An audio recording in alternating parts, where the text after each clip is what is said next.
Hi guys, I'm Heman Jain and welcome back to your favorite show HG Presents Funways Talks. So guys आज की video में मैं एक छोटा सा एक बहुत ही इम्पॉर्टेंट टॉपिक आपके साथ डिस्कस करना चाहता हूँ कि बेसिकली बहुत बार मुझसे ऐसे क्वेश्चन पूछे जाते हैं कि मैंने ये ऑप्शन सेल कर दिया, मैंने ये पुट बाय कर दी, मैंने ये कर दिया, मैंने वो कर दिया, अब मैं क्या करूँ। मेन मेरा पहला क्वेश्चन ये होता है, अच्छा आपके पास अभी कैपिटल कितना है। सो बेसिकली रिसेंटली हुआ था, मेरे एक जूनियर ने मुझे कॉल किया and we were discussing about his option open positions. So he mention कि इसके पास सिर्फ 3 लाख है। वेल 3 लाख सिर्फ नहीं होता, obviously it's a big amount, लेकिन उस पर उसने एक ऑप्शन सेल कर दिया। एंड आई वाज लाइक अगर अब तेरे पोजीशन तेरे अगेंस्ट गई तो तू कैसे फायर फाइटिंग करेगा, नहीं कर पाएगा, उसको लॉस बुक करना पड़ जाएगा। बिकॉज पोजीशन अगर इतने में उसके अगेंस्ट चली गई तो एक पॉइंट ऐसा आएगा कि लॉस बुक करने के पास उसके पास इतना मार्जिन मनी होगा ही नहीं। सो उस केस में क्या होगा कि उसको हैवी लॉस बुक करना पड़ेगा और चुपचाप उसको ऑप्शन सेलिंग से दूर हटना पड़ेगा। सो इसका सॉल्यूशन क्या है? इसका सॉल्यूशन सिंपल सा ही है कि पहले मिनिमम मिनिमम 10 लाख इकट्ठे करो, उसके बाद ही ऑप्शन सेलिंग में आओ। पर्सनली मैं ऑप्शन बायर नहीं हूँ, ऑप्शन बाइंग में थोड़ा कम कैपिटल लगता है, but what I believe is कि ऑप्शन बायर को 10 टाइम्स ज़्यादा स्किल्स चाहिए स्टॉक मार्केट में पैसा कमाने के लिए as compare to option seller.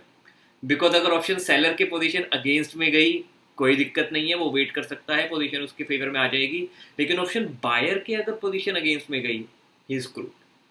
उसको लॉस बुक करना ही पड़ेगा, वो दोबारा एंट्री करेगा, जितना ज़्यादा टाइम बीतता जाएगा उसका लॉस बढ़ता रहेगा। अब मैं एक कैपिटल वाइज ब्रेकअप बताना चाहूँगा कि कम कैपिटल है तो किस तरीके से इन्वेस्ट करें। अगर आपका कैपिटल मे बी 50,000 से कम है, 50,000 से कम है, और आप जीरो था 5 पैसा किसी के भी साथ डिस्काउंट ब्रोकर के साथ या कोई भी फुल टाइम ब्रोकर के साथ आप अकाउंट खुलवाते हो, तो वो कुछ ना कुछ अकाउंट मेंटेनेंस फीस भी चार्ज करते हैं। आई बिलीव वो आपकी थोड़ी सी ज़्यादा होगी परसेंटेज वाइज टर्म्स में, कि आपका नेट प्रॉफिट उतना अच्छा नहीं होगा, तो आप स्टॉक मार्केट में बहुत ज़्यादा पैसे नहीं कमा पाओगे। बिकॉज आपकी ब्रोकरेज जा रही होगी, आपके एएमसी चार्जेस जा रहे होंगे जो आई गेस क्वार्टरली के 300 रुपीज़ जाते हैं या ईयरली 300 रुपीज़ जाते हैं, मुझे एग्जैक्ट याद नहीं है, कुछ ऐसे ही है।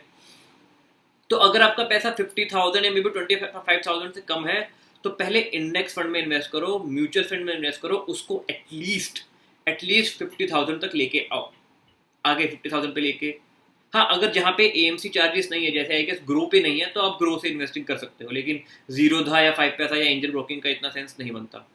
अब 50,000 60,000 या लेट से 1 लाख तक आप पहुंच गए, अब आप वैल्यू इन्वेस्टिंग में आ सकते हो। अब आप स्टॉक मार्केट में ऑप्शंस ऑप्शंस नहीं सॉरी आप स्टॉक्स के थ्रू पैसा इन्वेस्ट कर सकते हो। उसके लिए रूल ऑफ थंब हमेशा याद रखो, अगर आप किसी भी ब्लू चिप कंपनी में पैसा इन्वेस्ट कर रहे हो, ब्लू चिप कंपनी में, लार्ज कैप कंपनी में 5% ऑफ योर कैपिटल से ज़्यादा नहीं डालना। अब बहुत लोग बोलेंगे यार मेरे पास सिर्फ 50,000 रुपये हैं और उसका 5% तो 2,500 होता है, ये कैसी बात कर रहे हैं, एक कंपनी में 2,500 मत डालना।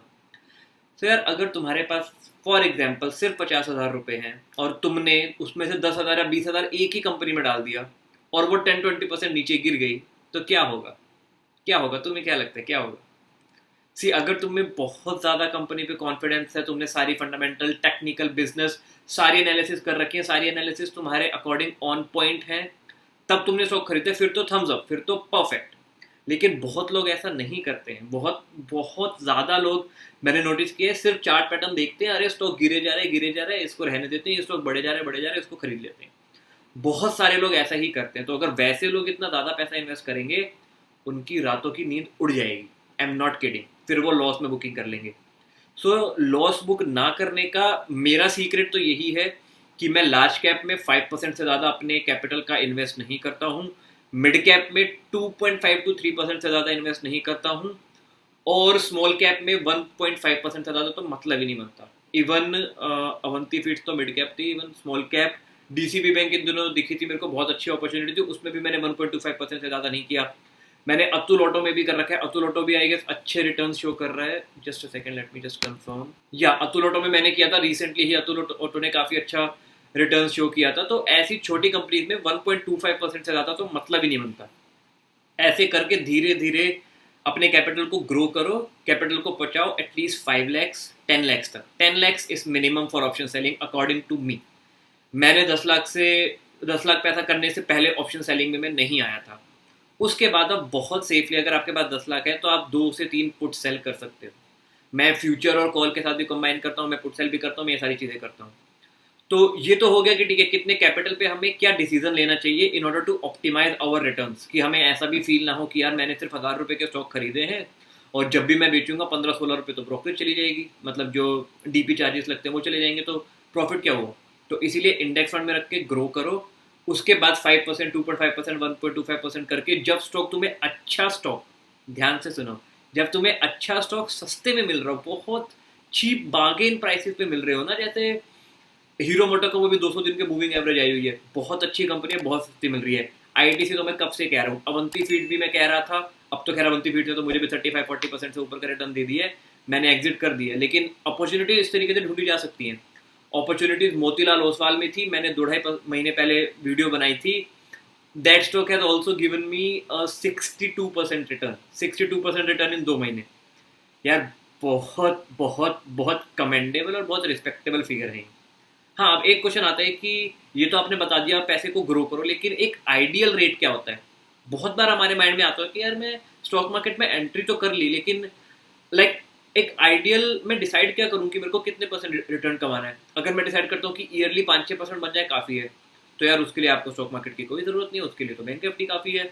आप सोचते हो कि 10-11% ईयरली मिल जाए काफ़ी है, उसके लिए भी स्टॉक मार्केट की ज़रूरत नहीं है, उसके लिए तो इंडेक्स फंड्स हैं। आप सोचते हो 15% मिल जाए, उसके लिए भी ज़रूरत नहीं है, उसके लिए एक्टिव म्यूचुअल फंड्स हैं। So what is the ideal? The ideal for me that I have decided for my self is, मैं बस मंथली का 2 to 3% टारगेट करता हूँ, टारगेट कि मिनिमम ऑलमोस्ट 3% तो आना ही चाहिए।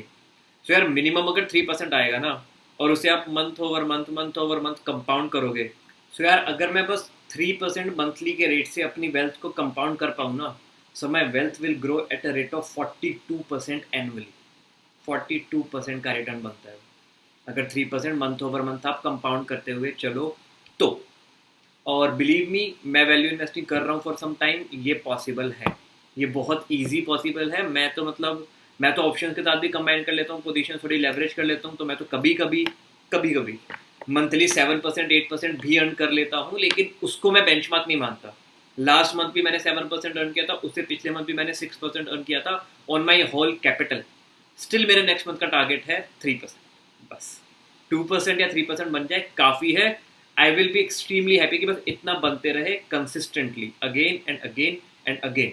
सो और ये बेसिकली अगर 3% कंपाउंड करके 42% तक आप पहुंचते हो, तो टैक्स पे करने के बाद 35-33% आपके पास बच जाएगा, जो कि मोर देन इनफ फिगर होगी, बहुत अच्छी और रिस्पेक्टेबल फिगर होगी। सो अब एक क्वेश्चन आता है कि बहुत लोग स्टॉक मार्केट में पैसा क्यों लूज करते हैं। क्योंकि बहुत लोग, फर्स्ट ऑफ ऑल सबके पास इतना पैसा नहीं होता। I am privilege, I will accept that, मैं लकी हूँ, मैंने काफ़ी मेहनत की है, IIT गया, उसके बाद अच्छी जॉब ली, उसके बाद अच्छी सेविंग्स की, now I am doing good as well. लेकिन सबके पास नहीं होती है। बहुत लोग कहते हैं यार हमारे पास तो 25,000 पर मंथ की सैलरी है और जैसे तैसे करके हम 5,000 रुपये बचा पाते हैं, तो यार मैं ऐसा क्या करूँ कि 5,000 हर महीने मेरे को 5,000 रुपये कमा के दे। तो आई वाज लाइक ब्रो, ऐसा पॉसिबल नहीं है। सी, स्टॉक मार्केट का सिंपल सा रूल है, आप जितना ज़्यादा रिटर्न की एक्सपेक्टेशन रखोगे नोइंगली और अननोइंगली, आप उतना ज़्यादा रिस्क भी लोगे। अगर आपको लग रहा है कि मेरे को मंथली 2-3% चाहिए, इट्स ओके इनफ रिस्क। आपको मंथली 0.5% चाहिए अगर रिटर्न, बैंक की एफडी बढ़ा दो, जीरो रिस्क। लेकिन अगर जिन्हें मतलब हर महीने पैसा अपना डबल करना है, तो वो इंट्राडे में घुसेंगे, वो ऑप्शन बाइंग में जाएंगे। These are extremely extremely risky positions, और यहाँ पे वो जाते हैं पैसा डबल करने। बट आपको भी पता है और मुझे भी पता है कि वही वो 90% लोग हैं जो लॉस में होते हैं। बिलीव मी, अगर आप वैल्यू इन्वेस्टिंग करो, पेशेंटली वेट करो, आपके पास पेशेंस है, और स्टॉक को सिर्फ टेक्निकल, सिर्फ चार्ट पैटर्न, सपोर्ट रेजिस्टेंस, ब्ला ब्ला ब्ला, ये सब देखने के अलावा बस 2 मिनट स्पेंड करो, स्क्रीनर खोलो और एक बार जाके उसके फाइनेंशियल देख लो बस। और अगर आपको मेरी वीडियोस देख के, जितनी भी आपने देखी अब तक, एक हैबिट लगी है ना कि हाँ यार इसने बोला, मेरे दोस्त ने बोले ये वाला स्टॉक खरीद लो, तो तुम खुद से खरीदने से पहले अगर बस एक बार स्क्रीनर पे जाके चेक जरूर करते हो ना कि यार देखिए सही है या नहीं, तो इस वीडियो को लाइक जरूर करना। और उन वीडियोस को भी जिससे आपको ये हैबिट लगी है। मेरे को भी किसी यूट्यूबर की वीडियो से ये हैबिट लगी है कि हाँ यार, कोई भी बोले, मेरा भाई, डैड, कोई भी मुझे बोले कि ये स्टॉक अच्छा है देख, मैं डायरेक्टली नहीं खरीदता हूँ, पहले मैं जाके स्क्रीनर पे उसके फंडामेंटल्स देखता हूँ। नेट प्रॉफिट कंसिस्टेंटली इंक्रीज कर रहा है या नहीं, एफिशिएंसी कंसिस्टेंटली है या नहीं, ROC values, return on equity values consistently maintain है या नहीं। ये सारी वैल्यूज पे जब मैं सेटिस्फाई होता हूँ तब मैं चार्ट पैटर्न देखता हूँ, और उसमें मैं बस दो ही चीज़ें देखता हूँ, क्या स्टॉक ऑल टाइम हाई पे है, ऑल टाइम हाई पे है तो जाने दो, सस्ता होगा तब लेंगे, और अगर ऑल टाइम हाई पे है तो क्या उसमें कंपनी के ग्रोथ की अपॉर्चुनिटी है, अगर है तो मैं इन्वेस्ट कर देता हूँ। बाकी बहुत बहुत बहुत रेयर होता है कि मैं किसी स्टॉक को उसके ऑल टाइम हाई के आसपास खरीदूँ। बहुत गिरा होता है, बहुत सस्ता मिल रहा होता है, मैं तभी खरीदता हूँ।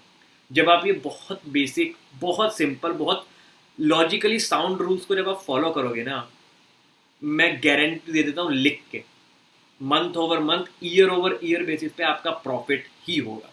अब एक और रीज़न मेरे माइंड में है कि लॉस क्यों होता है। सो बेसिकली उसी जूनियर से जिससे डिस्कशन हो रही थी, सो ही वाज लाइक कि यार मैं ऑप्शन सेलिंग करता हूँ, एंड तो मैंने कहा क्यों करता है, मतलब कैपिटल कम है यार, कोई मंथली इनकम आ जाए इसलिए करता हूँ मैं। सो मैंने उसको भी समझाने की कोशिश की कि वैल्यू इन्वेस्टिंग करके ना पैसा धीरे धीरे ग्रो कर, ज़बरदस्ती सिर्फ मंथली प्रॉफिट देखना should not be your aim. कई बार ऐसा भी होता है कि जो मेरे स्टॉक्स वाला पोर्टफोलियो है उसमें मैं पूरे मंथ में कोई सेलिंग ही नहीं करता हूँ, मंथ में मैंने बाइंग करी, रख लिया, दैट्स इट। प्रॉफिट क्या मतलब, मैंने सेलिंग नहीं की, इसका मतलब ये थोड़ी ना कि प्रॉफिट नहीं हुआ, प्रॉफिट तो हो रहा है। सो ये जो माइंडसेट है ना कि मंथली इनकम आ जाए, मंथली इनकम आ जाए, this mindset is also killing your gains. This mindset is also helping you, unfortunately मुझे ऐसा वर्ड यूज करना पड़ रहा है, helping you lose your money. So दो चीजें ध्यान रखो, कोई भी किसी भी स्टॉक में, ये नहीं कह रहा टिप्स मत लो, ले लो, टिप दे रहा, हाँ भाई टिप दे, उसके बाद एटलीस्ट बस 2 मिनट स्पेंड करने हैं, स्क्रीनर पे जाके देखो वो स्टॉक अच्छा है या नहीं। अगर अच्छा है फिर ट्रेडिंग व्यू पे जाके देख लो कि वो स्टॉक सस्ता है या नहीं, बस। और मंथली इनकम वाले माइंडसेट से दूर रहो। And last but not the least, 10 lakh से कम पैसे पे ऑप्शंस में मत आओ। बहुत लोग तुम्हें बोलेंगे 10,000 रुपये से 10 करोड़ बनाए जा सकते हैं, 100 करोड़ बनाए जा सकते हैं, ब्ला ब्ला ब्ला। नहीं बनाए जा सकते। बनाते वही हैं जो पेशेंटली वेट करते हैं, पैसा धीरे धीरे हौले हौले ग्रो करते हैं। ज़बरदस्ती तुम राकेश झुनझुनवाला जी या किसी को भी फॉलो मत करो कि उन्होंने भी तो 5,000 से शुरू किया था, उन्होंने भी तो इतना कमाया। यार तब का ज़माना डिफरेंट था, तब आईपीओ में तुम इन्वेस्ट करते ही तुम्हारे पैसे डबल होने श्योर होते थे। तब लोग 5% मंथली, 5% मंथली ब्याज पे पैसा लिया करते थे, वो वैसा ज़माना था। और जिस लेवल की इनसाइडर ट्रेडिंग आरजे जी ने की है, प्रीटी श्योर काफ़ी सारे ट्रेडिंग के केसेस उन पर चल रहे हैं, उस लेवल की इनसाइडर ट्रेडिंग करके आप और मैं भी उतने रिच बन सकते हैं। हमारे पास ना उतने सोर्सेज हैं, ना उतनी जुगाड़ है, जो भी कह लो स्टॉक मार्केट में। हमारे पास बस वही इन्फॉर्मेशन अवेलेबल है जो पब्लिकली सभी के पास है। तो हमें वही करना चाहिए जो एक डिसेंट इनफ कंसिस्टेंट रिटर्न्स दे सके। जबरदस्ती इंट्राडे में मत घुसो। बिग प्लेयर्स देखो इंट्राडे, ये मैं चलो किसी और वीडियो में डिस्कस करूंगा कि इंट्राडे में एग्जैक्टली चीज़ें कैसे वर्क करती है, और क्यों बहुत सारे लोग despite seeing correct candle, despite seeing correct breakout, सब कुछ देखने के बावजूद भी वो लोग पैसा क्यों खोते हैं। This will discuss in my coming videos. So इस वीडियो में मुझे बस आपको यही मैसेज देना था कि कितने कैपिटल पे क्या क्या डिसीजन लिया जाए और किस माइंडसेट को चेंज किया जाए। ये मंथली इनकम वाली जो माइंडसेट है ना, ये तुम्हें अमीर बनने से रोक रही है, मानो या ना मानो। So that's it from my side guys. I hope you like this video. अगर आपको ये वीडियो अच्छी लगी हो तो डेफिनेटली इसको एक लाइक दे, और कमेंट में thank you for this video लिखे। और वीडियो को लेकर कुछ भी डाउट हो ना कि आपने ये बोला है गलत है या जो भी है, definitely comment, please comment it down and I will definitely read your comments and I will answer them as well. कोई और कमेंट की आंसर नहीं करता, मैं ही करता हूँ। So on that note, stay safe, take care and I'll see you in the next video.